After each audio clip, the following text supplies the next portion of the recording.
Friends, welcome and welcome back to my channel Nutan Ashu official. कैसे हैं आप सभी लोग? आई होप कि आप सब लोग बहुत ही अच्छे होंगे, स्वस्थ होंगे और बहुत ही मस्त होंगे। सो यहाँ पे जो हमारे फेवरेट से ब्लॉगर हैं यूट्यूब के, पूरे वाईटी के फेमस और सबसे बेस्ट जो यूट्यूबर हैं, निक्की दी और सुमित भैया, उनका Q&A वीडियो आया हुआ है। उसी के टॉपिक पे हम आज की अपनी इस वीडियो में बात करने वाले हैं। उसी Q&A ब्लॉग को के बारे में आज हम अपना रिएक्शन देने वाले हैं। तो प्लीज़ आप लोग इस वीडियो को पूरा देखिएगा। और उन्होंने तो जो रिप्लाई किया ही है, उसमें से हमें क्या चीज़ें समझ में आई है, हमें वो सारी चीज़ें कैसे नोट आउट करते हैं, वो सारी चीज़ें मैं बताने वाली हूँ। प्लीज़ वीडियो को पूरा देखिएगा। आपकी जो भी राय है कमेंट सेक्शन में ज़रूर बताइएगा। और एक सबसे बड़ी बात मैं आप लोगों से बोलना चाहूँगी कि मेरी वीडियो पे इतने अच्छे अच्छे व्यूज आ रहे हैं, इतने अच्छे व्यूज आ रहे हैं, बट ना कोई लाइक करता है, ना कोई शेयर करता है, और ना ही कोई सब्सक्राइब करता है, ना ही कोई कमेंट करता है। ऐसा क्यों भाई? सारी कंजूसी यहीं निकल जाती है आप लोगों की। प्लीज़ हाथ जोड़ के रिक्वेस्ट है, वीडियो को देख रहे हैं तो प्लीज़ चैनल को सब्सक्राइब कर लीजिए और लाइक कर दिया करिए, और अपनी राय ज़रूर बता दीजिए कि जो भी चीज़ें हम कर रहे हैं वो अच्छा हो रहा है, गलत हो रहा है, सही हो रहा है, ख़राब हो रहा है, कैसे है, क्या नहीं है। प्लीज़ उसे कंफर्म कर दिया करिए, जिससे हमें बहुत ही ज़्यादा हौसला मिलता है। अगर आप गलत भी बोलते हो तो हमें लगता है कि नहीं, हमें ये सुधारने की ज़रूरत है, तो उस पर भी हमें वर्क करने का मौका मिलता है। तो प्लीज़ अपना सपोर्ट और अपनी राय ज़रूर दें, और फटाफट से इस वीडियो को आगे बढ़ाते हैं और इनका पहला क्वेश्चन सुनते हैं और उसका रिप्लाई हम करेंगे। अब आपकी मंथली इनकम अप्रोक्सीमेटली कितनी हो रही है, प्लीज बताइए दी। देखिए, इसका भी मैं एक बहुत सटीक जवाब देना चाहूंगा। हमारे बड़े बुजुर्ग कहा करते थे कि अपना बेटा गिरेगा, अभी नया मंगाया फिर माँ ने तोड़ा, बेटी तोड़ी। खास तौर पे आजकल का जो जमाना है जिसमें लोग आपकी खुशी को देखकर खुश नहीं है, दुख होते हैं इनफैक्ट, और मुंह पे शायद एक मुखौटा ओढ़ के रखते हैं खुशी का।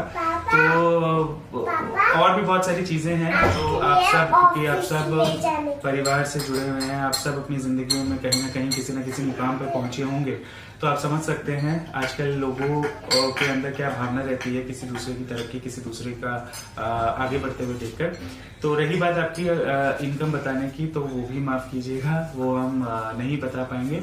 लेकिन आपको आइडिया दे सकते हैं। अंदाजन अगर हम आपको बताएं, यूट्यूब पे फिक्स्ड इनकम नहीं होती है।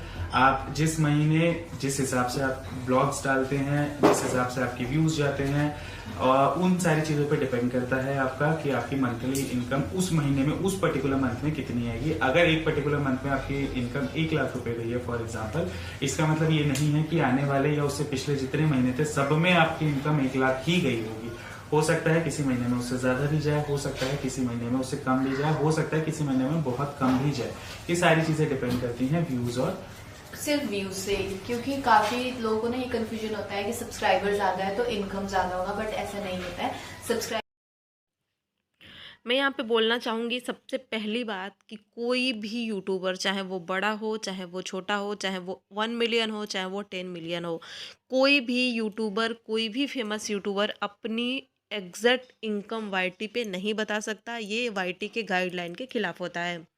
बट लगभग का आइडिया दिया जा सकता है। अगर कोई 20,000, 25,000, 30,000 कमा रहा है तो उस रेंज का एक अनुमान दे सकता है कि आप इतने तक की रेंज की कोई चीज़ ले सकते हो, मैं इतना मेरी इनकम है। तो जैसा कि इन्होंने बताया कि 1 लाख, तो आप समझ सकते हैं कि इनकी इनकम किसी महीने वाईटी से 1 लाख भी होती होगी, और किसी महीने 50-60 हज़ार भी होती होगी, किसी महीने 1 लाख प्लस भी होती होगी। उसके बाद प्लस इसमें होता है कोलाब्रेशन, प्रमोशन। ये सारे भी अलग अलग लेवल के होते हैं। कुछ तो वाटर होते हैं और कुछ पेड कोलाब्रेशन होते हैं, जिनकी पेमेंट इनको चैनल के पेमेंट के बाद मिलती है। तो इन वाईटी के इनकम का कोई भी अंदाज़ा नहीं लगा सकता। और साथ ही साथ कोई भी यूट्यूबर जो बड़े लेवल पे है, या फिर 1 लाख प्लस सब्सक्राइबर्स के लेवल पे है, कोई भी ब्लॉगर हो, कोई भी यूट्यूबर हो, किसी भी कैटेगरी में हो, किसी भी लाइन में हो, वो कितना कमा रहा है ये कोई भी नहीं जान सकता। आई थिंक कामिनी दी भी अच्छा इनकम जनरेट करती हैं अपने वाईटी के चैनल से, प्लस 2-2 3-3 चैनल उनके पास भी हो गए हैं और सारे मोनेटाइज हैं, सारे से इनकम होती है। उसके बाद इनके पास भी 2-3 चैनल हो गए हैं जिससे कि इनकी भी इनकम होती है। इवेंट में आप लोगों ने देखा था धनवी का जो चैनल है उस पे भी 1 लाख प्लस सब्सक्राइबर हैं, जिसका भी सिल्वर प्ले बटन आ चुका है। तो अच्छी खासी इनकम वाईटी से ही इनके घर में आती है, प्लस सुमित भैया की जॉब है, अजीत भैया की जॉब है और उसके बाद अंकल जी का पेंशन भी आता है। तो इनकम का कोई लिमिट नहीं है और माता रानी करे कि इनके घर में ऐसे ही बढ़ोतरी होती रहे, पीछे हम लोगों के भी घर में बढ़ोतरी हमेशा होती रहे। बचा लिया तो बस। और जो आपने कैमरा मैन रखा है उसको आप कितना पे करते हो? आज राहुल बहुत डिमांड में है भाई, आज 50-60-70% सवाल राहुल के लिए। तो ऐसा भी हमने कुछ डिसाइड नहीं किया। राहुल से हमने प्रॉफिट शेयरिंग पे काम करवाना शुरू किया है, जितना हमारा प्रॉफिट होगा उतनी राहुल की सैलरी होगी। क्यों राहुल? तो बस मतलब अभी हमने डिसाइड नहीं किया है क्योंकि अभी सारी चीजें काम के ऊपर डिपेंड करता है, तो इसलिए। बट हम कभी भी किसी को अंडर पे नहीं करते हैं, तो आप चिंता मत निक्की जी, कीजिए। मैं चाहती हूँ कि आप मेरी भी बेटी आप ही के जैसे बने बड़े होकर। वाह वाह, दिल छू लिया। मेरी बेटी अभी 10 साल की है, मैं आपको दिल से पसंद करती हूँ। थैंक यू, आपने बहुत बड़ी बात बोली है। बोली है ना? बोली है ना? यस, दिल से कि वो अपनी बेटी को चाहती है कि वो मेरी जैसे बने। Thank you. बट मैं अपनी बेटी को चाहता हूँ कि मेरी बेटी मेरी जैसी बने, ये भी चाहती है कि मेरी बेटी मेरी जैसी बने, और यस टैलेंटेड इनके जैसी बने, नो डाउट। निक्की में टैलेंट है।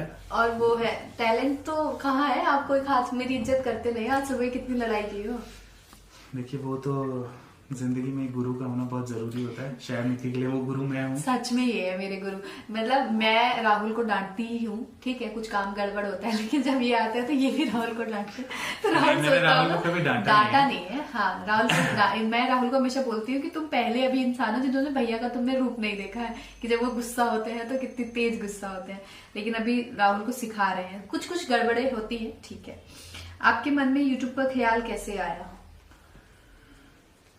इसका भी जवाब आप सबको दोस्तों मैं बता दूं कि जो हेल्पर रखा है इन्होंने वीडियो शूट करने के लिए, थंबनेल बनाने के लिए, वीडियो को एडिट करने के लिए, और जो भी चीज़ें आप देखते हो इनकी वीडियो में क्वालिटी या फिर एडिटिंग या फिर थंबनेल में इम्प्रूवमेंट, वो सारी चीज़ें एक पर्सन का नहीं होता है। यानी कि जो लड़का इन लोगों ने रखा है राहुल नाम का, बिहार साइड का ही ये भी लड़का है, तो जो भी चीज़ें वो करता है ना, सिर्फ उसकी माइंड नहीं होती है, उसमें सबसे बड़ा सहयोग जो होता है वो होता है सुमित भैया का।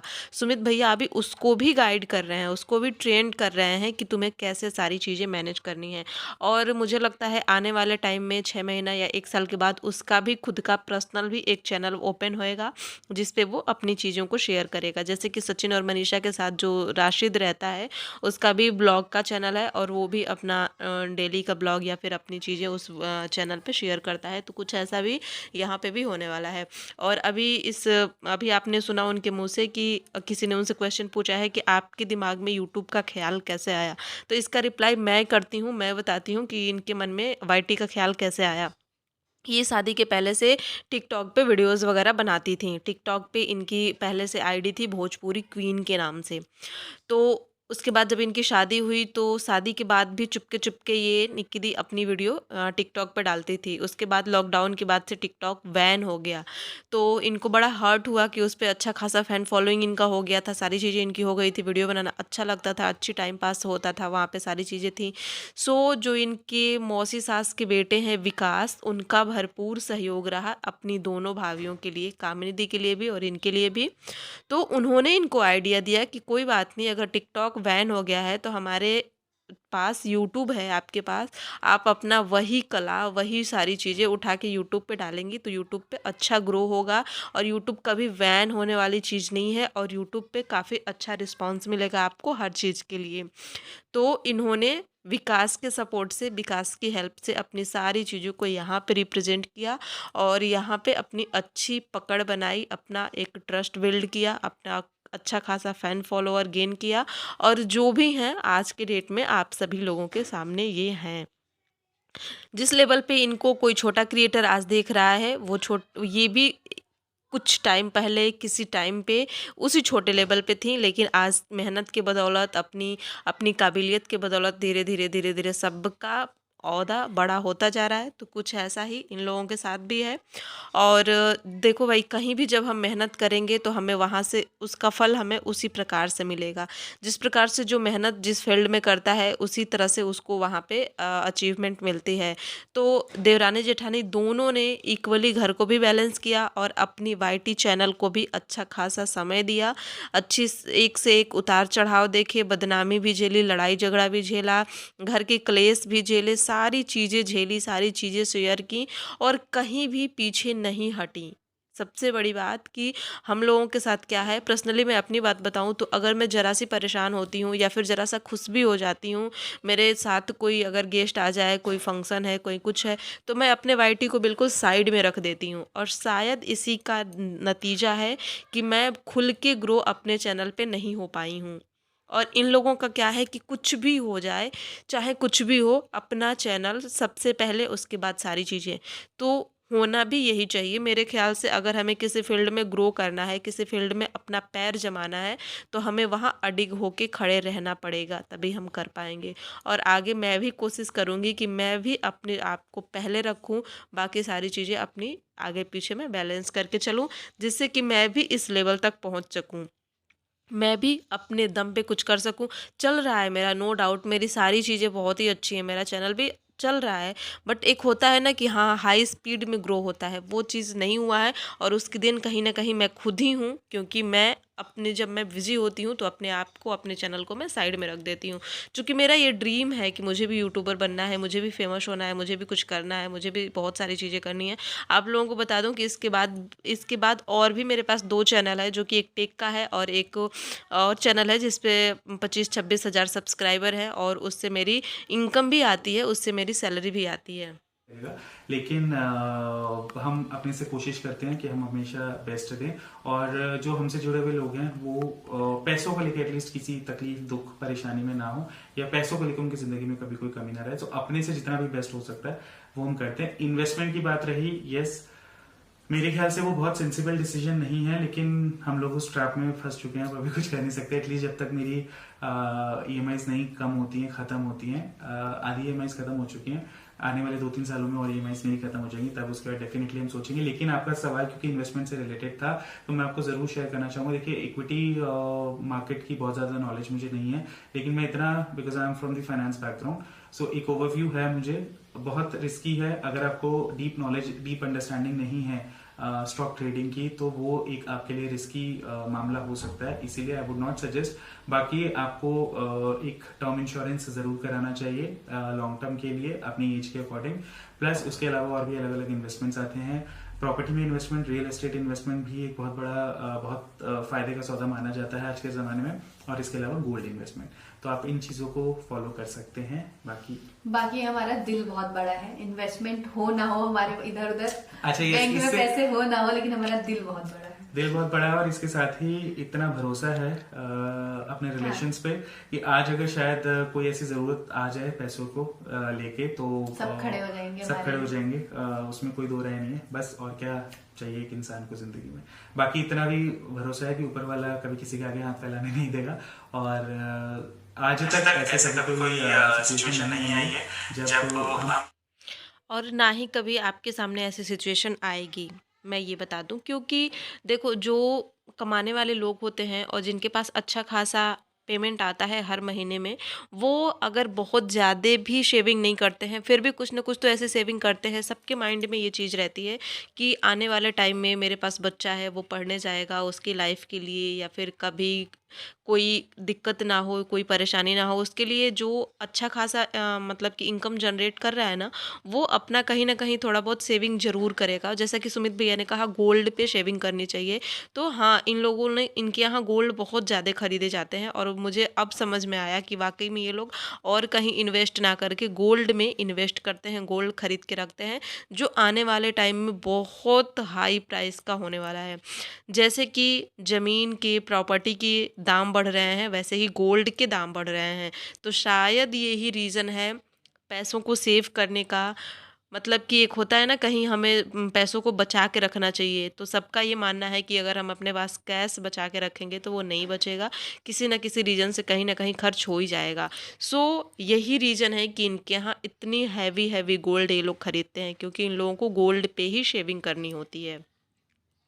और उसके बाद से ज़मीन वगैरह भी हो सकता है कि और कहीं लिया गया हो। और ये घर तो जो है वो शायद पापा जी ने ही इनके बनवाया था, उसके बाद से फिर इसमें इन लोगों ने अपने हिसाब से इसका मतलब कि चेंजेस वगैरह करवा के तोड़वा उड़वा के अपने अपने अनुसार अपने अपने फ्लोर को बनवाया है और किया है। सो ये Q&A वीडियो आपको कैसी लगी प्लीज़ कमेंट करके ज़रूर बताइएगा। चैनल पर नया है तो चैनल को सब्सक्राइब कर दीजिएगा प्लीज़ प्लीज़ प्लीज़। वीडियो को लाइक और शेयर करिएगा। और उसके बाद आपका कोई भी क्वेश्चन है तो आप नीचे कमेंट ज़रूर करिएगा।